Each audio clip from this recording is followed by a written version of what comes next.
welcome to my video. My name is Ali Poo, and this video is basically just me telling my coming out story.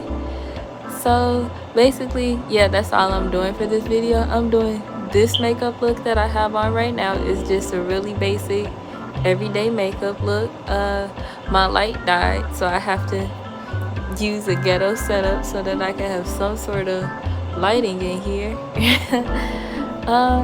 And it did smudge a bit. I wish I had got the after a bit better before the lighting died, because after that I just sort of gave up, and then I started watching Pose in honor of this video.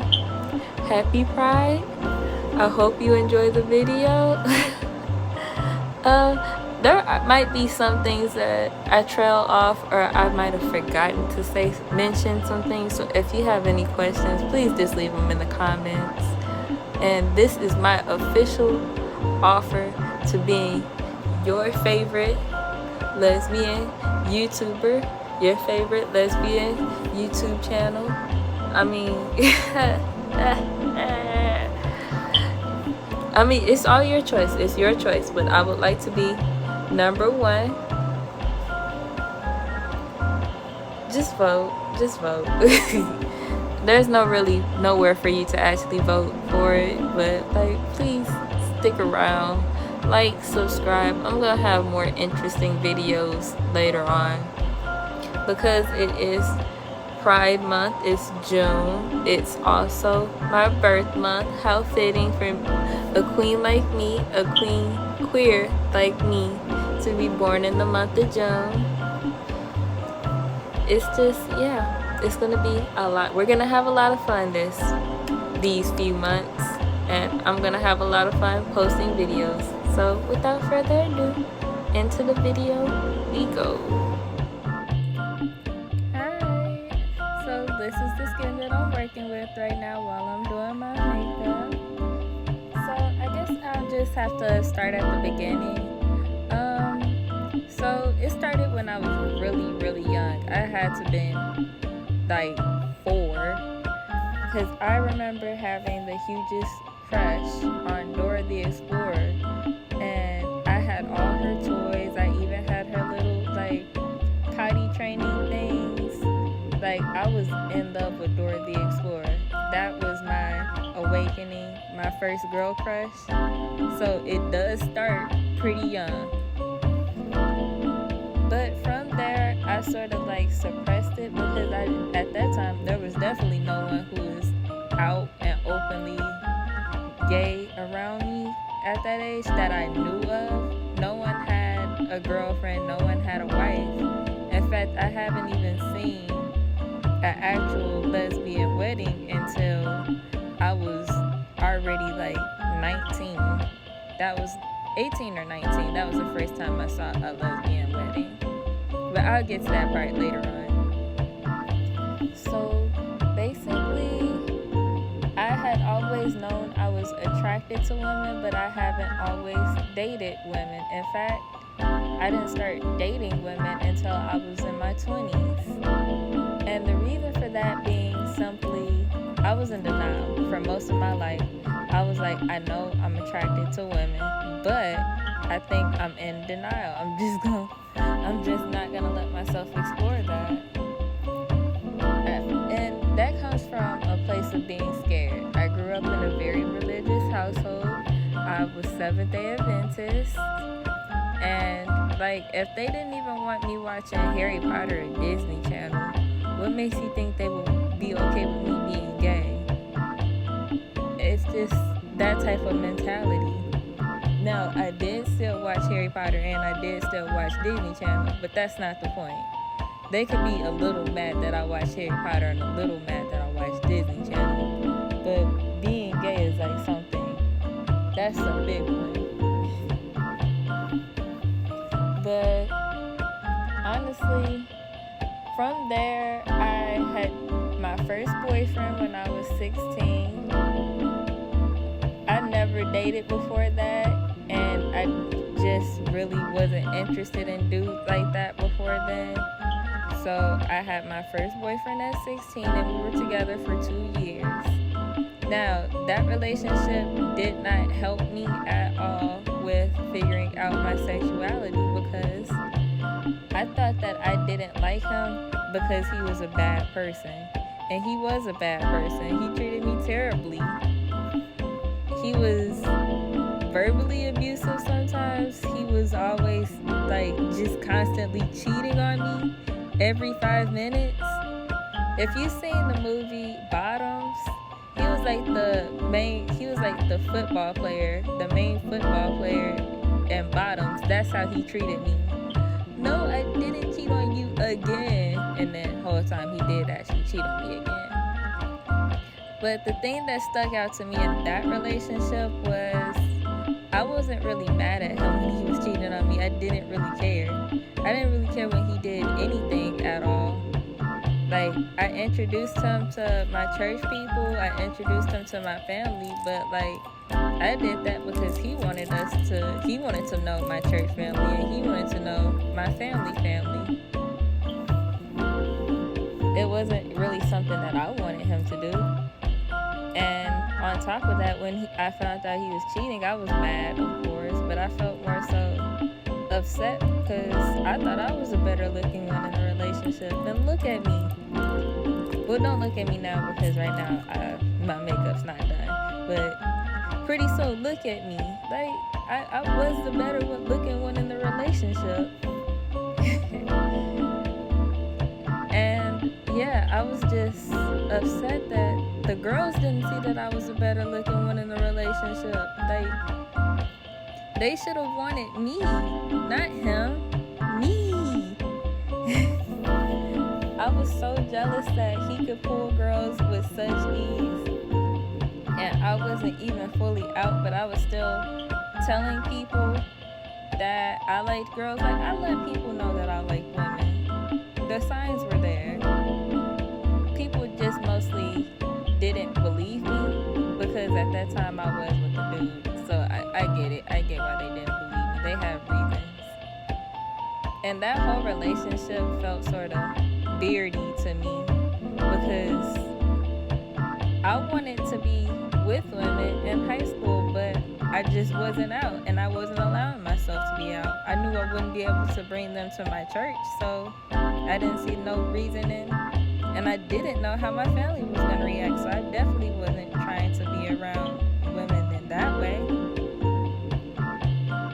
And, like, I wanted to go to an all-girls boarding school. That was my dream, to just be in an all-girls boarding school. Now thinking about it, I should have gone to that all-girls boarding school, or even, like, an all-girls school in general, because that dude really, like, messed up my self-esteem, because even if I wasn't in love with him or attracted to him, he still said some really hurtful things that sort of stuck with me. And they still stick with me. Not as much so today, because genuinely I don't care about a male's opinion. No offense. I care about men's mental health and things like that. But when it comes to a man's opinion on me personally, on me as a person, I don't really care about that type of stuff.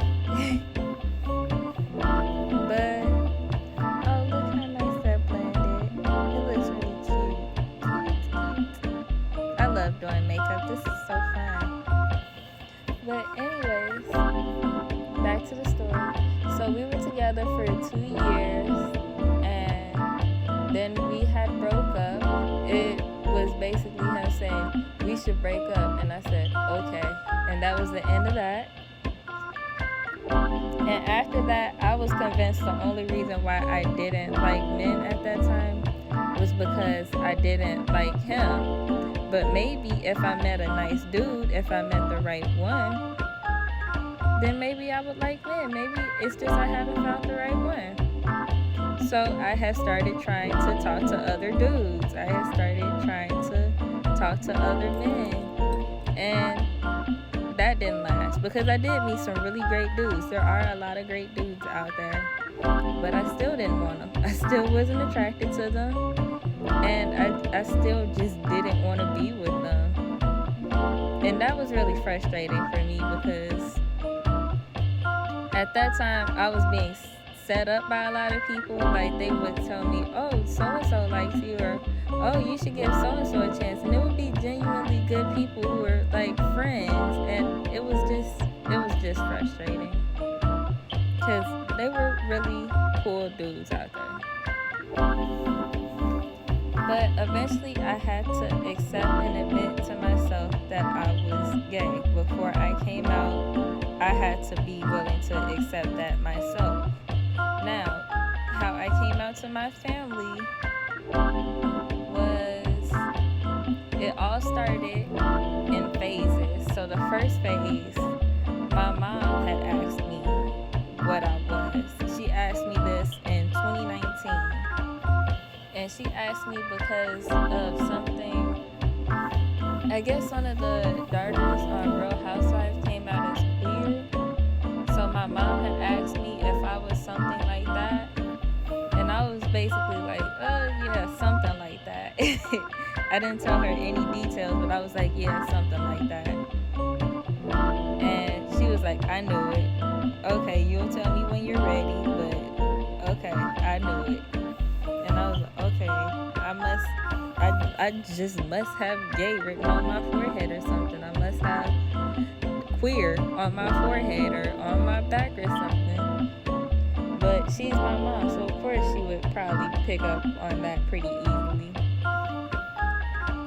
And later on, a few years later, I don't even know what the events that happened, but I think I was just talking to my mom normally. And she had mentioned something about dudes. She was like, will you get married and you have a husband or a wife? And I was like, okay, I'm probably not gonna have a husband. And she was like, yeah, well, it can be either or. And I was like, no, it can't be either or. There's no way I'm having a husband.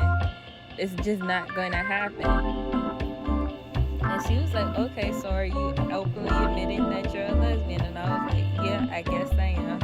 I'm a lesbian. And that's how I came out to my mom. And since then, my mom has been my biggest supporter, biggest ally, which was surprising to me because she is still heavily religious. But she's always said, well, God made you that way. Now, me personally, I'm an atheist. I don't believe that. I don't believe in any of that. Honestly. And my moral compass comes from the fact that I'm a human being. Everybody else are human beings. They deserve to love who they deserve to love. They deserve happiness, peace, and a life of prosperity, and a life where other people aren't infringing on their rights. That's just what I believe.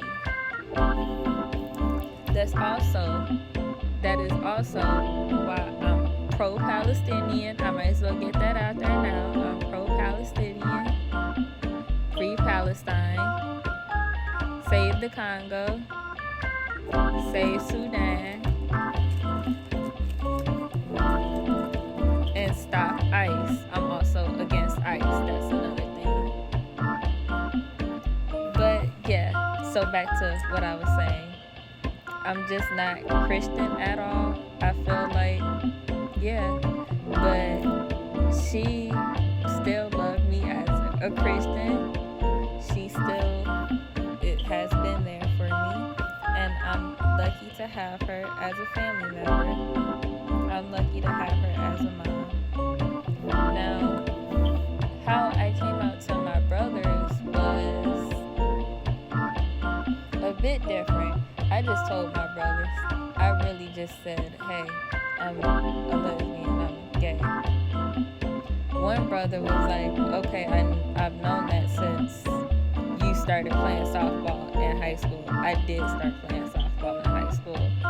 And it was for a gay reason. It was because, for one, I wanted to, all my friends were playing softball, so I was like, okay, I'll play that too, but I was no good at it. So I was going to quit until I saw who all was on the other team, and some of the girls that were on the other team were kind of cute. So I stayed, even as a bench warmer. They never put me in not one game. Actually, I think they put me in one game, and that was it. But besides that, I was the best cheerleader slash bench warmer slash motivational speaker and occasionally runner. If someone got injured and they needed me to run, because I can run them bases. I could run those bases. That was one thing I was good at. But yeah, that was very queer of me. I can't even lie.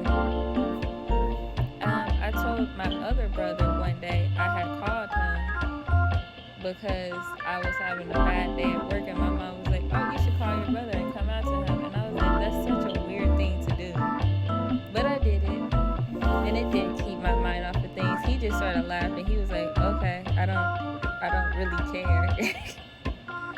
So my family has been very supportive, and I think that I'm very lucky to have that. Look at how cute my little smile is. Look at how cute I am. Aww. Anyways, back to what I was saying. And I'm very lucky to have them. My mom seems like she's extremely proud to have such a cool kid, because I am cool. I'm cooler than everyone else in my family. I'm the coolest kid of the bunch. She just can't stop talking about, "Oh, I'm an ally and I deserve a shirt too. I want a shirt so that they can all see that I'm proud of my daughter," and things like that. I'm very lucky.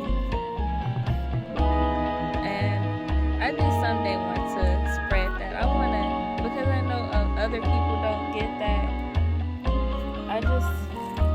My heart goes out to people like that. It really does break my heart that people have to live in those circumstances, because I consider that I was truly blessed in that way. But I kind of lost track of the story that I was saying, because I got in my fifis and my feelings. So let's just look at how cute I am. Let's focus on how cute I am. Look how focused I am. Yeah. So basically after that, I've just been a lesbian. That's it. Yeah, I've just been a lesbian. I've been in denial many times. I've had many times where I was like, okay, I don't think I can hide my attraction to this thing. Like Beyonce, I was struggling to hide my attraction to Beyonce. Struggling. When Beyonce's self-titled album came out in 2013, I believe, I was so, it was over for me. I'm stuttering now thinking about it.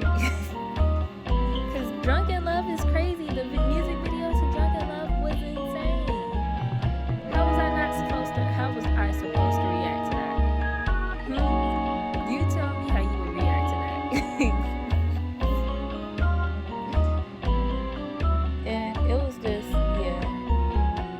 I have. And really the way my mom figured out that I liked girls was because of Megan Thee Stallion. I'm surprised she didn't see it earlier, but 2019 is probably why my mom asked me if I was queer, because that's also when Megan Thee Stallion had started popping off. If you guys remember that. Now, that was my second year in college. And yeah, Megan Thee Stallion was really popular, and I was really in love with her. I still am. She's still my screensaver. And that's another thing I feel like I should talk about. I'm single, ladies. Hit me up. I'm single. Single as the last Pringle. I'm single. 25, Gemini, single, in the St. Louis area. I have a job. I do have a job. I do still live with family. I'm not gonna lie, but if Like, yeah, rent is too high in St. Louis area. So of course I live with family. If they're gonna be able to be supportive while I save up for my life, I'm an art student. So yeah, I'm in college, I'm about to graduate. I feel like I'm a catch. I think I'm a catch. Look at how cute I am. Look at how cute I am. Look. And then I have pretty hair too. Look at how pretty my hair is.